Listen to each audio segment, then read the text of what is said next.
Hello and welcome everybody to another week of the Big Bala Brands podcast. I'm your host Bala. Thank you guys for tuning in from wherever you are in the world. Thank you for catching this and watching it and listening to it, whether it's on iHeartRadio, Spotify, or Apple Podcast. Thank you guys so much. And remember to give this a thumbs up, subscribe, appreciate it. As always, thank you so much for being here. So this week I'm going to tell you guys a story that I went through this past week with my car. And I want to tell it to you because there's some things I want you to walk away with. I hope you walk away with this afterwards. 3 different lessons, 3 different things you can learn from this. One is why your first instinct under pressure is usually wrong. The one question that can change everything. And how to spend less money by spending more time. So, last Saturday, I did a 10K, and on my way to do the 10K, my check engine light starts flashing. I instantly knew what it was. There was an ignition coil going out on my vehicle. I know because I went through this before. I right away get it checked, go get it looked at and everything, and it confirmed that it was, unfortunately, an ignition coil in the back, which is harder to get to. So I started looking up the parts online and trying to figure out all these things, right? And this is, of course, it happens on the weekend. So by the time this happened on Saturday, so Sunday comes around, I'm like, okay, if I take it to a shop, how can they get to it? Can they get the part locally? Not an easy part to get locally. So I end up actually deciding I'm going to get the part online. It gets here Tuesday. Monday morning comes, I call some shops around. Now, most people don't want to deal with this kind of part and repair the one error, just replace the one part. They want to do everything. So one shop just is like giving me this astronomical price, and I'm like, no way, I can't afford that. So then I was like, okay, the part's coming tomorrow, so I have time to call around more shops and see, or maybe get a mobile mechanic here. Mobile mechanics, never dealt with them specifically, really. I had a friend who was like mobile, but he wasn't available. So anyways, I decided to call a couple, and I'm trying to set up arrangements to have them come look at my car. And a couple of them come, like, they get back to me.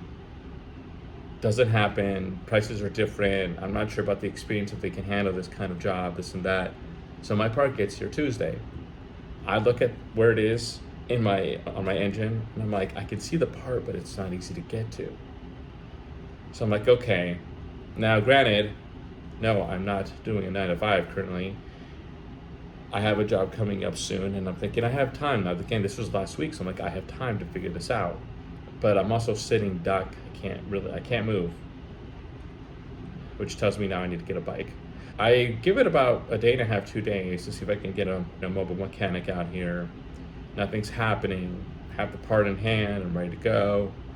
And I end up calling a friend of mine who's very experienced with cars, and he said, look, if you can find a way to get down here, we will knock this out, because he's worked on those so many times.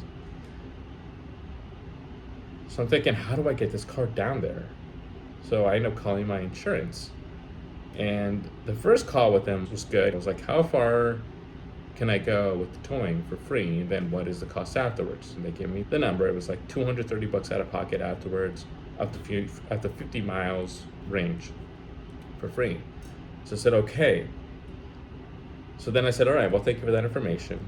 Hang up the phone, call him back again. This time I was asking something different. I said, so how many times can I do this tow? Now, initially I was asking them how many times in a year or within the policy I could do it. Fortunately, she actually thought I was talking about in the moment. So the lady, very nice lady, so helpful. She helped me tremendously.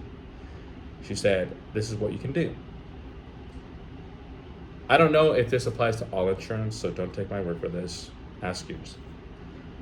I ended up, as she told me to, she said, first call the first tow, take it 50 miles, have the car dropped off, and then from there, call another tow, and take it the rest of the way. So that's exactly what I did. So I basically had to do 2 separate kind of like transactions.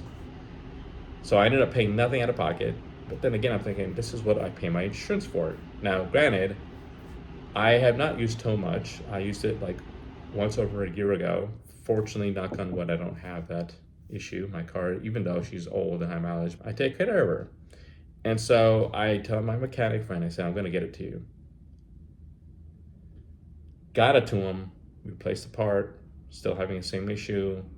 He kept it overnight. I end up getting it right back home. Next day, I go back to pick it up, take an Amtrak to get there.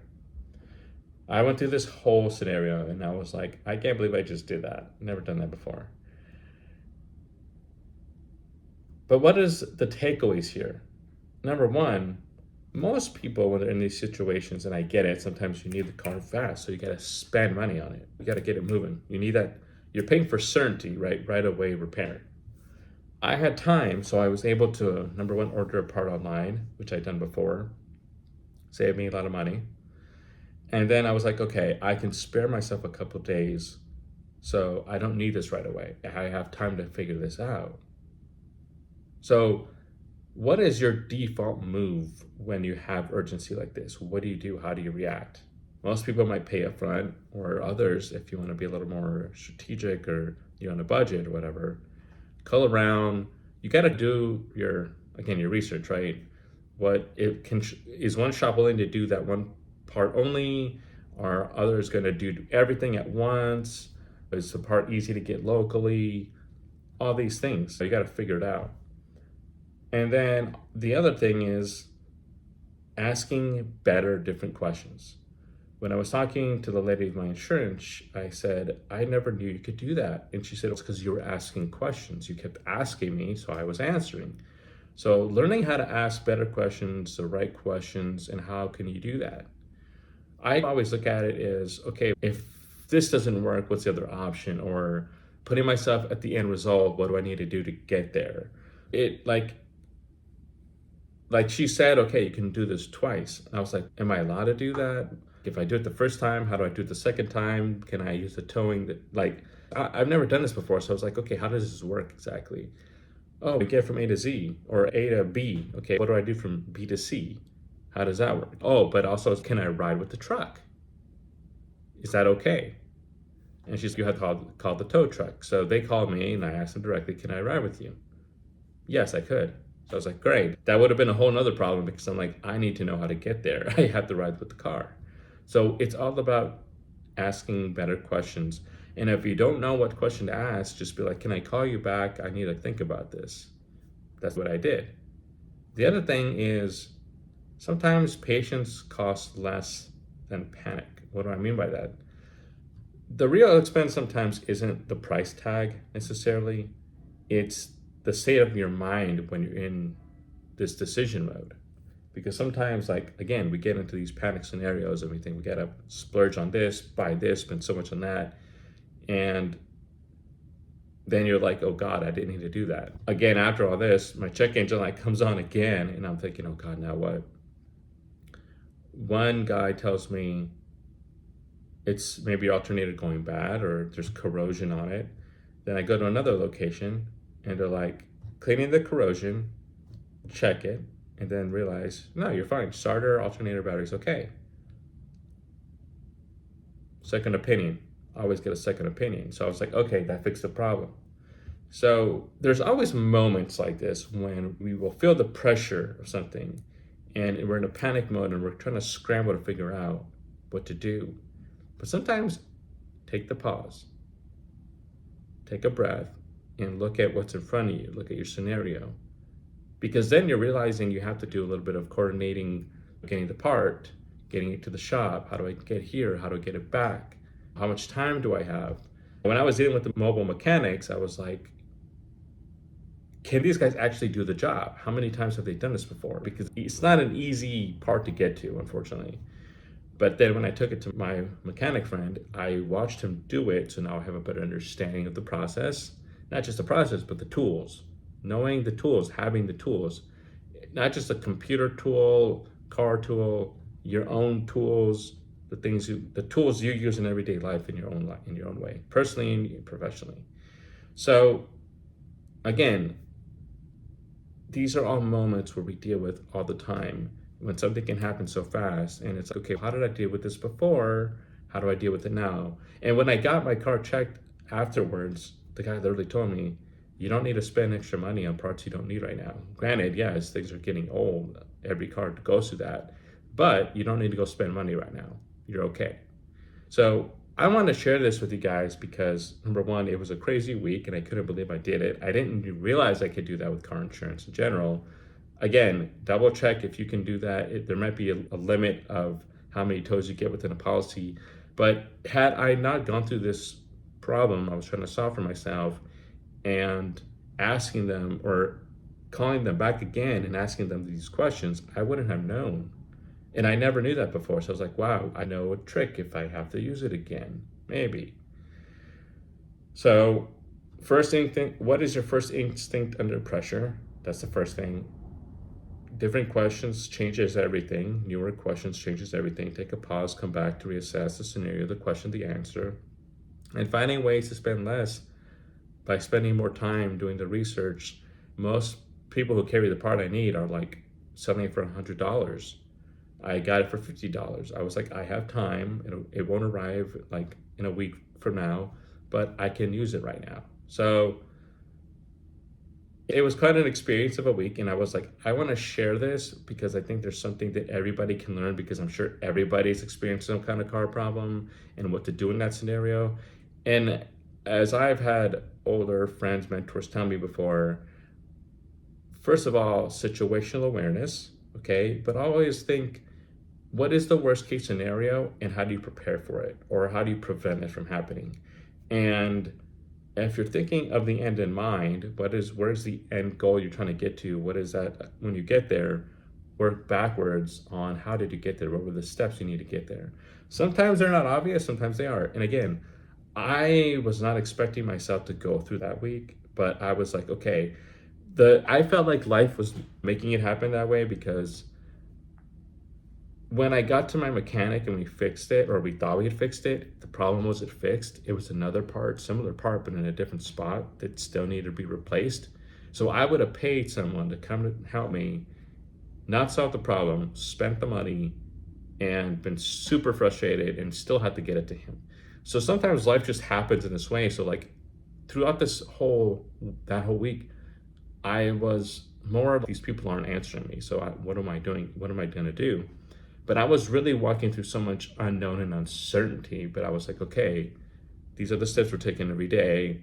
Sending pictures to these guys so they can see the job. But I was like, I told my mechanic, I said, dude, it worked out the way it was supposed to work, because they didn't answer. I managed to get it here. You figured it out. We replaced 2 parts, did it all in one go. I learned something. I trust him. And I was like, I took a train to get there, which was the first time taking an Amtrak. And I was like, man, this just all happened the way it was supposed to. So again, I think everyone has been in those scenarios where they have to make some kind of financial decision, time management decision, getting the part you need, coordinating things. How do I get home? Who can pick me up? The ride. So many scenarios from that one situation. And I was like, man, okay, car's better. Now I know though, also here's the thing. Now I know that because of the design of the vehicle, it's notorious for having this one part go out, because I was like, I replaced this part last June. And he was like, dude, everybody who owns these kind of cars, the design of the car creates this issue. So anyways, I know that's not typical financial lingo talk like I normally might do, but I wanted to share this story because I think everyone can relate to it somehow. We've all had those moments in so many ways. And it's really noticing when you're in those moments how you react. Is it proactively? Is it negatively? How do you make the financial decisions? How do you do time management? How do you do all these things? Not just maybe on your own, but how do you navigate these moments with someone else, and you learn from that experience. So anyways, that is my episode for this week. I hope you guys were able to learn something from it. I did learn a lot that week, and now I'm much more aware, prepared, knowledgeable. And anyways, I hope you guys have a good week. Take care of yourself. Stay hydrated, because we're going into summer now, wherever you might be. And I will see you guys next week. Bala out.